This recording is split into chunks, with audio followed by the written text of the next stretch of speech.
Originalmente produzida para a televisão, esta série apresenta evidências que provam a autenticidade da Bíblia Sagrada. Dirigindo-se a ambos os lados da controvérsia, especialistas expressam pontos de vista não apoiados pelos produtores ou por Group Publishing. A seguir, cenas de outros programas de Segredos Milenares da Bíblia, série para colecionadores.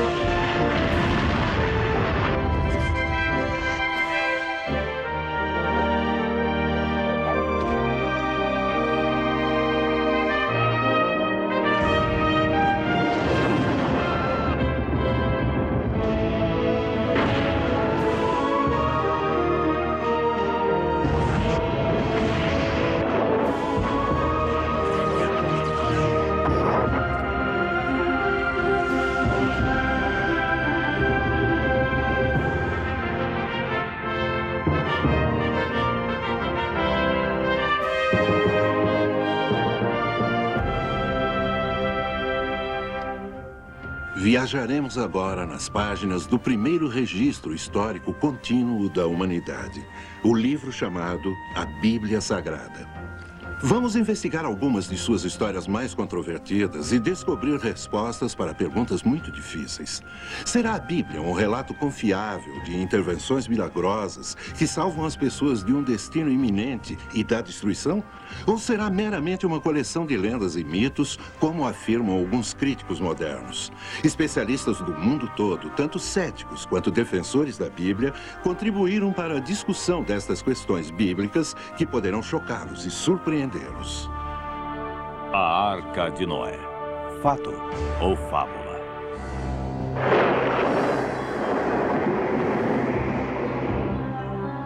O tio-avô de Mustafa nos levou para o alto dessa montanha e fomos contornando pedras, subindo e descendo penhascos. Era como uma trilha. Eu estava cansado e sem fôlego. Quando iríamos ver a arca, então de repente olhei para baixo. E lá estava aquele barco enorme e assustador, pousado embaixo de nós, na neblina. É como se você visualizasse um sonho e lá estava. Em 1959, estávamos voando de jato sobre o Monte Ararat quando vimos o que dizem ser a Arca de Noé. Parecia ser uma barcaça com as formas de um grande vagão. Parecia, sem dúvida, ter sido feito pelo homem. No topo de uma montanha na Turquia Oriental, escondido sob uma geleira, há um importante elo com o nosso passado distante. Relatórios dizem que é um barco de 5.000 anos com estábulos e jaulas a bordo. A partir de testemunhos oculares, você irá descobrir, pela primeira vez, a verdade por trás da antiga lenda da Arca de Noé. Você irá ver fotos aéreas e imagens de satélites jamais vistas que oferecem novas e surpreendentes provas sobre o mistério que reside no topo do Monte Ararat. Você irá ouvir relatos fascinantes de testemunhos oculares de pessoas que viram e fotografaram pessoalmente o antigo barco. Este programa nos dará informações excitantes que esclarecerão essas questões que têm intrigado os historiadores por milhares de anos. As antigas lendas poderiam ser verdade? Essa é a Arca de Noé? Vamos embarcar em uma jornada para encontrar as respostas para essas e muitas outras questões intrigantes. Existe alguma prova de que o maciço dilúvio universal realmente aconteceu como afirma a Bíblia? Que novos achados a moderna tecnologia de fotografias de satélite para laboratório oferece para a nossa busca da Arca? Como Noé construiu seu grande barco? E como foi para ele e sua família enfrentarem a maior catástrofe que o mundo já conheceu? Quem são essas pessoas que dizem ter visto a Arca de Noé? Que evidências fotográficas e outras provas elas têm para fundamentar suas declarações? Fiquem conosco para a descoberta em primeira mão da legendária Arca de Noé. Nossa busca pela Arca de Noé não pretende ser uma missão religiosa. Acima de tudo, essa é uma busca arqueológica para determinar se esse antigo mistério é verdade ou fábula. Enfim, nossa busca é para encontrar a própria Arca. O que significaria para todos nós, de fato, encontrar a Arca e solucionar esse grande mistério? A descoberta da Arca de Noé, na minha opinião, provaria de forma conclusiva a autenticidade do relato do Gênesis de um dilúvio universal. Se pudermos descobrir a Arca de Noé, isso fará com que as pessoas de todas as crenças reavaliem o que pensam sobre a morte, a eternidade e como vivem suas vidas no dia a dia. Como disse o antigo editor do National Geographic aqui em Washington, há muitos anos a descoberta da Arca de Noé será o maior achado arqueológico da história da humanidade e o maior evento desde a ressurreição de Cristo, e irá alterar todas as correntes de pensamento científico. A arca é provavelmente o artefato religioso mais conhecido e debatido do mundo. Pesquisadores e estudiosos da arca levantaram muitas questões sérias e controvertidas. Milhares de animais foram de fato levados a bordo de um barco imenso para sobreviverem a um dilúvio devastador? Poderia um barco, mesmo que imenso, abrigar todas as espécies de animais do mundo de hoje? Como poderiam 8 pessoas ter cuidado e alimentado todos aqueles animais no mar durante um ano inteiro? Porque recebemos relatórios de que algumas pessoas afirmam ter visto a arca no Monte Ararat. No entanto, dúzias de expedições bem financiadas subiram lá procurando por ela e voltaram de mãos vazias. Ou está lá em cima, ou não está. Os avistamentos relatados da arca no Monte Ararat, na Turquia, são ilusões de fanáticos religiosos? Nesse caso, como podemos explicar as antigas madeiras e artefatos encontrados no topo de uma montanha sem árvores? Durante muitos anos, pensamos que as respostas definitivas a essas questões estavam perdidas no tempo. Mas agora, a moderna tecnologia científica e as novas explorações arqueológicas estão começando a desvendar muitos dos segredos há muito esquecidos da história de Noé. Mas a nossa principal luta é para encontrar evidências genuínas e convincentes da existência da arca e, finalmente, encontrar a própria arca. Para fazer isso, seguiremos os passos dos caçadores da arca que foram antes de nós. Seguiremos pistas reunidas de suas antigas expedições, à medida em que organizamos nossa própria busca para encontrar a lendária Arca de Noé. A existência da arca tem sido há muito tempo um tópico de grande controvérsia. É normal e compreensível sermos céticos quanto a relatos antigos. É por isso que a primeira descoberta moderna da evidência da existência da arca criou tamanho entusiasmo e provocou uma quantidade de investigações contemporâneas. Em meados de 1950, o Monte Ararat forneceu sua primeira pista física do século XX da existência da arca e sua localidade. Era o início de uma série de sucessos dos tempos atuais em quebrar os mistérios da arca. Um engenheiro de demolição francês chamado Fernand Navarre se interessou pela arca pela primeira vez enquanto fazia o serviço militar quando jovem. Navarre começou a primeira de uma série de expedições ao Monte Ararat em 1952. Me abandonaram no nível mais baixo da montanha. Então fiz o melhor que pude para prosseguir sozinho. Não consegui encontrar a arca exposta, mas vi uma maciça forma escura e congelada sob a geleira. Percebi que tinha que voltar para descobrir o que podia ser. Navarre, de fato, voltou em julho de 1955 acompanhado por seu jovem filho, Rafael. O que vemos aqui são imagens originais filmadas por Fernand Navarre e seu filho durante sua expedição. 1955 foi um ano quente com as grandes geleiras derretidas. Eu sabia que se tivesse uma chance de alcançar a arca, seria agora. Foi Rafael quem primeiro viu alguma coisa. Navarre cuidadosamente desceu uma vala ao nível de 4.100 metros. A madeira era fácil de ver, mas estava enterrada no gelo. Eu ainda não tinha ideia do quanto era grande. O que Navarre tirou do gelo era uma viga de madeira talhada à mão. Eu tinha sonhado com isso. Rafael e eu ficamos entusiasmados, como se fosse dia de Natal. Eu tentei carregá-la montanha abaixo em minha mochila. Era muito pesada. Eu não conseguia me equilibrar.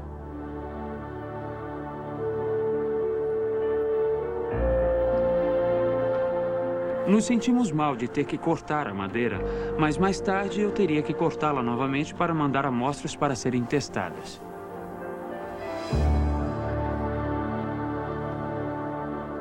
Um momento de orgulho e realização por um desejo muito acalentado. Mas isso era de fato madeira da Arca de Noé? Foi determinado que o tipo de madeira que Navarra encontrou não cresce perto do Monte Ararat. De fato, não há florestas a menos de 480 quilômetros da montanha. O próprio Navarra mandou testar a madeira talhada à mão que ele havia encontrado em 3 diferentes laboratórios. Foi dito que a idade dela era de aproximadamente 5.000 anos, claramente de acordo com o relato bíblico do dilúvio. Os testes científicos provaram, acima de qualquer dúvida, que algo muito antigo e muito misterioso estava definitivamente no Monte Ararat.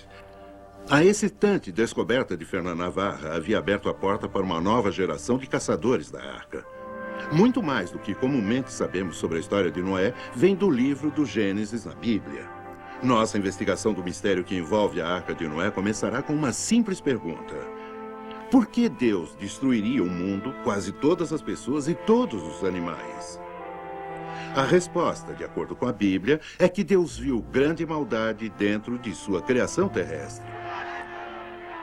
A Bíblia diz que Deus decidiu destruir as coisas do mundo porque o homem estava vivendo na corrupção. Sejam quais forem os pecados praticados pelo homem antigo, os registros arqueológicos demonstram que ele era uma espécie incrivelmente violenta. Embora certamente a violência sempre tenha feito parte dos modos do homem, a maioria dos escritos gregos e hebreus indicam que havia muita corrupção e brutalidade entre os povos da terra.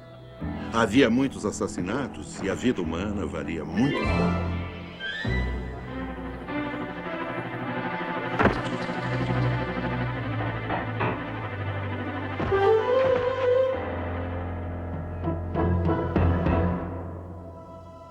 Mas Deus viu que um homem e sua família eram honrados, o homem chamado Noé. A Bíblia nos conta que Deus falou diretamente com Noé, dizendo: "Porém um fim a todas as pessoas, pois a terra está cheia de violência. Veja, eu os destruirei com a terra." Uma leitura atenta da Bíblia nos diz sobre Noé.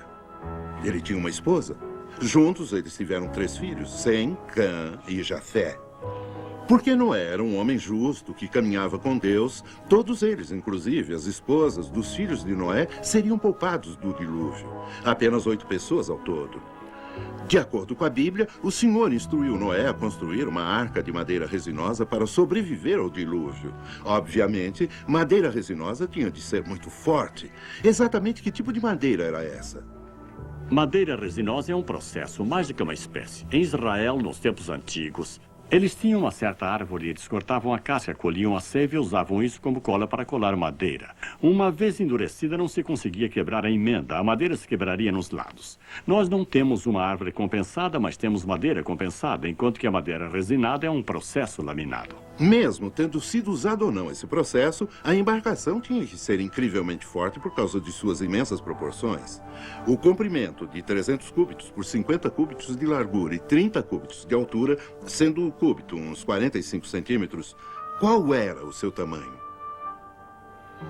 Ela tinha 400.200 metros cúbicos de espaço dentro, que é o equivalente a 160 vagões de trem. A arca deve ser pensada nessa perspectiva. Imagine um prédio de 4 andares, quase do comprimento de um quarteirão, e você terá uma ideia. O livro Guinness de Records registra a arca como o barco de madeira mais longo que jamais foi construído.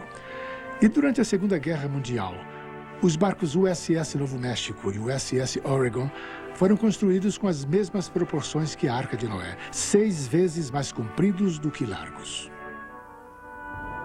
Agora sabemos o enorme tamanho e capacidade da arca. Mas como poderiam ter sido a vida e as condições a bordo dessa grande embarcação? Ed Atkinson, construtor do modelo da arca, explica o projeto do interior da arca a partir de um modelo em escala que ele construiu completo com 200 animais esculpidos à mão. No andar de cima desse modelo, dessa extremidade até o meio da arca, reservei para pássaros. No meio da arca, temos uma passagem acima da jaula dos elefantes e girafas. E então, imediatamente depois disso, temos a casa dos roedores e uma grande área para estocagem. E depois, a área de cozinha. E, finalmente, nessa extremidade, os alojamentos junto com os banheiros. No andar do meio desse modelo, comecei nessa extremidade com todos os grandes felinos. Os tigres, leões e assim por diante. Imediatamente ao lado deles, temos os hipopótamos e os rinocerontes, e então os elefantes, quase no meio do modelo da arca. Bem ao lado dos elefantes, após uma ampla área, temos as girafas e depois os cavalos, e zebras, e muitos dos outros animais domésticos. Uma grande área de armazenamento e depois a área que é reservada para alimentos. Em ambos os lados do andar do meio, construí uma escada para subir. A construção da arca continuou por muitos anos. Os vizinhos de Noé vieram para rir e desprezar, enquanto ele e sua família trabalhavam para completar a arca. A construção feita com as mãos de uma embarcação flutuante nessas enormes dimensões assombra a mente. Como foi possível para Noé construir a arca em tão grande escala como registrado na Bíblia, sem o uso de tecnologia moderna? Se olharmos a evidência deixada para nós por antigas civilizações, descobrimos que quanto mais formos para trás, mais espantosos são os feitos. Os antigos minuanos eram altamente avançados. Algumas das reconstruções de seus templos que foram destruídos catastroficamente revelam que tinham enormes habilidades, perícia arquitetônica e projetos artísticos. Vemos seus mosaicos, ventilação natural e ar-condicionado. Podemos ir ao Egito e ver seus artefatos, alguns dos quais são galvanizados. Tais artefatos têm sido encontrados por todo o mundo antigo. Os antigos também eram capazes de fazer baterias e gerar eletricidade. Os antigos maias eram capazes de calcular o ano solar com a precisão de 365 dias, décimos de 2420, em 0,2 de milésimos de dia. Podemos ver essa mulher enterrada há mais de 2.100 anos na China. Hoje, seu corpo está perfeitamente preservado, a ponto de ser examinado por um técnico de raio-x. O corpo foi enterrado na base de um morro e, quando foi escavado, encontraram um sistema muito complexo de caixões. Encontraram dentro do sarcófago muitas coisas interessantes, como um compacto contendo rouge, batom, pó, pincel, luvas de seda, um lenço de seda, até objetos de laca e instrumentos musicais. Exatamente o que a Bíblia afirma que as pessoas do passado eram capazes de fazer. Dessa informação, podemos facilmente tirar a conclusão de que, de fato, o homem antigo tinha uma tecnologia suficientemente desenvolvida para construir uma embarcação do tamanho da Arca de Noé. Mas sabemos a localização geográfica onde a arca foi construída? A arca foi construída em uma cidade pré-diluviana, ou melhor, perto de uma cidade pré-diluviana chamada Shuruppak. Ela é assim identificada no Épico de Gilgamesh, que é uma história cuneiforme sobre o dilúvio encontrada na Assíria. Shuruppak, mantendo o mesmo nome, se tornou uma cidade pós-diluviana. Fica no sul do Iraque. Também sabemos onde a arca pousou, na Turquia Oriental. Sabemos a distância que a arca percorreu, mais de 4.200 quilômetros. Completado o grande barco, Deus comandou Noé a trazer para a arca 2 de cada criatura viva, macho e fêmea. A reunião dos animais não teria sido uma tarefa virtualmente impossível? Uma façanha além de qualquer probabilidade? A Bíblia diz que os animais deveriam ir para a arca. Nesse caso, nos perguntamos como os animais sabiam chegar até essa localidade. Nós achamos que instintivamente eles sentiram, a partir do que se passava à sua volta, que esse desastre iminente estava para acontecer. Como resultado, eles foram levados ou direcionados a procurar um lugar de segurança. Assim, os animais foram para a arca. Muitas vezes vimos que existem desastres de larga escala, como furacões, terremotos ou até mesmo grandes tempestades, que fazem com que os animais respondam dessa forma. Eles fogem de onde estão e correm para um lugar seguro. Achamos que talvez seja essa a força motivacional que levou todos aqueles animais para a arca. Apesar do enorme tamanho da embarcação flutuante de Noé, surgem muitas perguntas sérias que claramente desafiam a credibilidade de toda a história da arca. Eu pergunto, como poderia um casal de cada animal vivo ser trazido a bordo de qualquer barco? Só a quantidade e peso lotaria uma frota de arcas. Não creio que possamos aceitar a história da arca. De fato, o registro bíblico não diz que todas as espécies de animais do mundo estavam na arca. Muitas variedades estavam no mar, baleias e criaturas marinhas de vários tipos, e a maioria das variedades de insetos do mundo também não estava incluída. A partir de estudos que eu e outros fizemos, estimamos que de 2.000 a 2.500 tipos diferentes de animais poderiam ter sido levados a bordo da Arca de Noé. Hoje, cada família de criaturas na Terra possui um único par de ancestrais. Por exemplo, mesmo havendo mais de 300 variedades de cães atualmente no mundo, devido à criação seletiva, elas têm um único ancestral. Considerando o número de tipos de animais colocados a bordo da arca, teria tido amplo espaço para carregar os ancestrais de todas as espécies que conhecemos hoje, com lugar sobrando para a família de Noé, comida e suprimentos. A longa tarefa de reunir os animais da arca estava para terminar. Entrem na arca, tu e toda a tua família, Deus disse a Noé, porque és o único justo que vejo nesta geração. Aqueles que testemunharam o espetáculo o consideram pura loucura. A promessa de Deus ecoou para Noé. Em 7 dias, ele enviaria chuvas do céu e varreria da face da terra todas as criaturas vivas que ele havia criado. As pessoas continuaram a zombar de Noé, inconscientes da devastação e morte que estava por vir.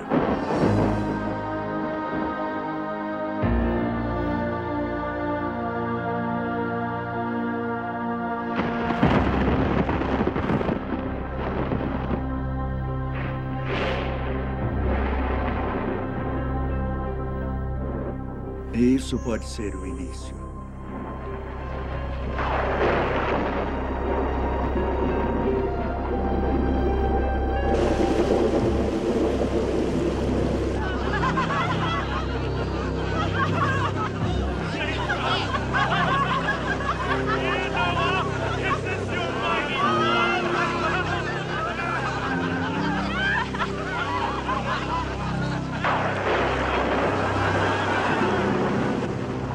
O aguaceiro ia muito além do que poderiam imaginar.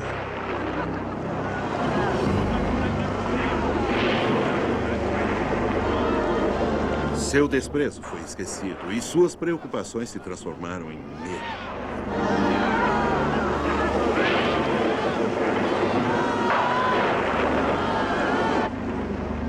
Mesmo entre os 8 a bordo, a incerteza crescia.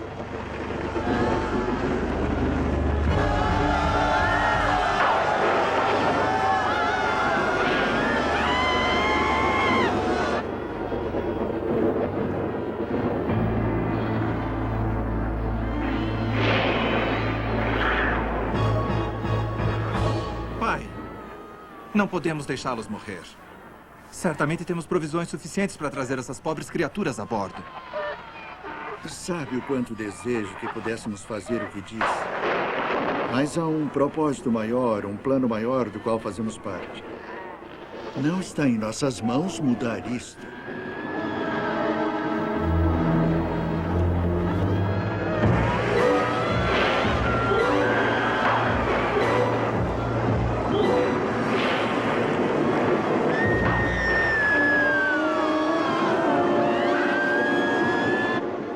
Devido ao tipo de homem que era, o coração de Noé estava com eles. Mas ele sabia que não tinha escolha fora seguir as ordens de Deus.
Quanto à própria arca, como ela foi projetada para se comportar durante o dilúvio, ela seria capaz de cumprir sua missão de salvar vidas? Poderia uma embarcação construída com as especificações da arca suportar uma tormenta de 40 dias e sobreviver ao mar violento e tempestuoso por meses a fio? A arca seria segura e estável na água? Alguns estudiosos rejeitaram completamente a ideia de um barco de madeira do tamanho da Arca de Noé poder ser útil no mar. No que concerne ao projeto e à construção da Arca Bíblica, há várias razões importantes de ela não poder ter existido. Primeiro, a tecnologia necessária simplesmente não existia. Segundo, qualquer barco moderno hoje em dia teria afundado sob condições de tempo bem melhores do que o dilúvio bíblico. É altamente improvável a Arca de Madeira de Noé ter sobrevivido além de algumas horas sob tais condições. Para melhor examinarmos esse assunto, levamos o modelo da arca a um laboratório da Marinha para ver como se comportaria em ondas e outras pressões hidráulicas quando submetida a ondas irregulares, geralmente encontradas no oceano. A arca foi considerada não apenas adequada, mas excepcionalmente estável. Então, o tanque teste reproduziu ondas de maré equivalentes a 60 metros. Novamente, a arca não só foi eficiente, como extraordinariamente estável. Veja bem. Pode-se mostrar que o equilíbrio entre a força de flutuação da força gravitacional e da força da onda e assim por diante seria tal que a arca se reaprumaria se fosse inclinada em até 90 graus. Em outras palavras, a qualquer ponto entre 0 e 90 graus, o efeito de ancoração seria tal que ela se ajustaria novamente. Seria praticamente impossível embarcar. A arca parece de fato ter sido uma embarcação altamente confiável no mar. É ainda mais notável devido a um simples fato. Nenhum barco maior foi construído na Terra por mais de 4.000 anos. Examinamos o que a Bíblia nos diz sobre a construção da Arca de Noé. Estabelecemos que a tecnologia existia há 5.000 anos para construir um barco que pudesse transportar 2 de cada espécie animal terrestre e que tal embarcação poderia ter sobrevivido às ondas gigantescas de um dilúvio universal. Nós ouvimos as vozes de testemunhas oculares que afirmam ter visto a arca do ar e da terra. A madeira trazida de mais de 4.000 metros do ar e do Monte Ararat foi determinada por cientistas como sendo de 5.000 anos atrás. Todas essas evidências apoiam o relato bíblico e parecem confirmar que Noé, de fato, construiu uma arca na qual ele, sua família e um casal de cada animal da terra sobreviveram a um dilúvio catastrófico. Mas essa história é muito mais do que a questão se Noé existiu ou não. É a história de um homem de fé que seguiu as palavras de Deus e, como resultado, desempenhou uma tarefa gigantesca perante uma inacreditável adversidade. Noé sobreviveu a anos de trabalho árduo e ao ridículo para ser fiel ao que Deus lhe havia dito para fazer. Hoje, nós às vezes enfrentamos o ridículo e as dificuldades quando tentamos fielmente seguir a Deus. Nós, consistentemente, defendemos o que é certo como fez Noé ou facilmente nos conformamos com a cultura egocêntrica à nossa volta. Algo a se pensar.